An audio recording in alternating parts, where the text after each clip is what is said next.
Neiva, c'est une petite fille de 9 ans qui est drôle, qui est assez franche.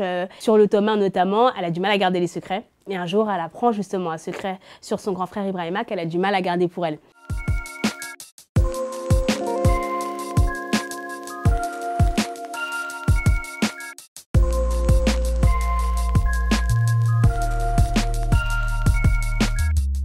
Moi-même étant jeune, j'avais souffert de pas mal de réflexions par rapport à mes cheveux, mais aussi à mes traits, etc.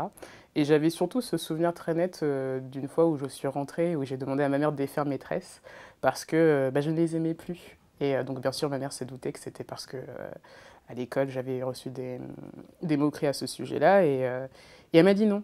Elle m'a dit non, il faut que tu gardes tes tresses parce que tu es très jolie avec et ça fait partie de toi et il ne faut pas que tu rejettes ça en fait.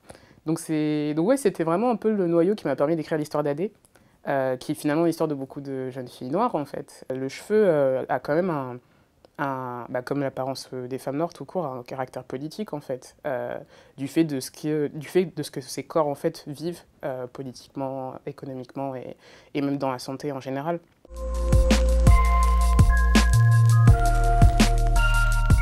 Quand moi je vais à la Fnac ou dans la librairie de mon quartier acheter des livres pour mes neveux et nièces, eh ben, je voyais pas ou peu de personnages qui leur ressemblaient. L'idée même de trouver une histoire avec des personnages noirs qui ne soient pas rattachés à un univers colonial dans la savane, lointain, où l'Afrique n'est qu'un seul, où l'Afrique est un pays et même pas un continent avec différentes cultures. Enfin voilà, il y a toute cette stigmatisation en fait qui est perpétrée encore et encore et encore et encore et encore. On retombe toujours sur les mêmes, c'est-à-dire Tata en Congo, c'est-à-dire Kirikou. On apprend très très très jeune en fait à ne plus se chercher dans la littérature jeunesse. C'est comme si on regardait à travers un écran de télévision.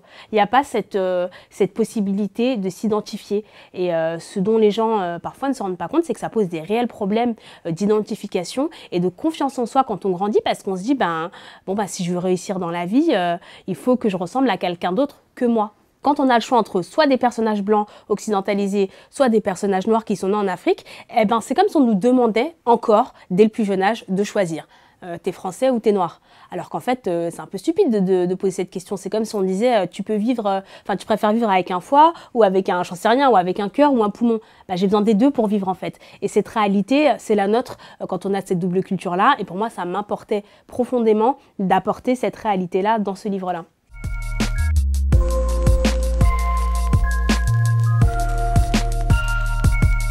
Quand on fait le tour des librairies, la Fnac ou même des librairies de quartier, effectivement, il y a de plus en plus de personnages noirs. Il y en a très peu qui ont le premier rôle. Et dans ceux qui ont le premier rôle, la question tourne très souvent autour du racisme. Donc on a des personnages noirs qui sont créés par des auteurs blancs qui tournent autour d'un sujet que ces personnes non racisées ne maîtrisent pas. Donc très souvent, on tombe à côté, malgré que l'intention soit bonne. Il y a cette incapacité à savoir parler du racisme aux enfants en France. Enfin, je ne compte pas le nombre de livres où c'est l'enfant qui se lève un beau matin et ne s'aime pas. On ne sait pas pourquoi, on ne sait pas...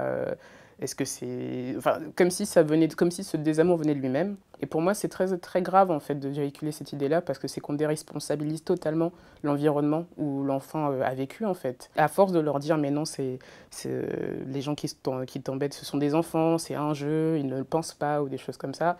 C'est des choses qui renvoient à l'enfant que c'est lui qui a un problème, c'est lui qui exagère, c'est lui qui voit le problème là où il n'y en a pas. Et ça, c'est un discours qui est très présent dans la littérature jeunesse mainstream. Il faut des personnages afrodescendants qui puissent accompagner les enfants, quelle que soit leur couleur de peau. Parce qu'en fait, c'est très positif pour un enfant noir d'avoir un personnage qui lui ressemble, mais c'est aussi archi positif pour une personne qui est racisée, mais pas forcément afrodescendante ou blanche, d'avoir des personnages différents et de se dire, en fait, c'est génial. C'est comme ça, je pense qu'on arrivera justement à invisibiliser la couleur. On n'est pas encore arrivé à ce niveau de color blindness. On a tous une couleur, on en est tous conscients, mais si on veut arriver à ce niveau où plus personne ne voit la couleur, c'est important que toutes les couleurs justement soient représentées au mieux de manière récurrente.